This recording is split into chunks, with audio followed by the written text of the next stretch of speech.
When Grandma died, the folks came round to take what they could find. They took the best of Granny's stuff and left the rest behind. But the one thing they could not find, that they thought they'd find with ease, was Grandma's tiny little book of her homemade recipes. They knew she was a top-notch chef with the best stuff ever eaten. She seemed to cook both day and night with recipes unbeaten. But where did Granny leave that book on how she made her bread and how to fix the other stuff on which we all were fed? We soon found out there was no book, no cooking exposé. She took the good stuff with her when Granny went away. But as a child, I helped her and watched her use her hand to measure out the goodness. So now I understand. Mix it well, she told me.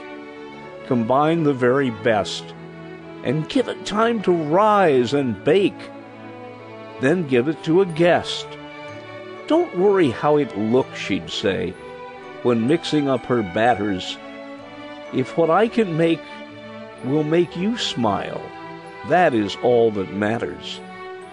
Invite a friend or two to come as often as they're able, and sample what I've had the time to put upon my table. God gave us food to share with all, and that is what I do. And when I cook and plan a meal, I somehow think of you.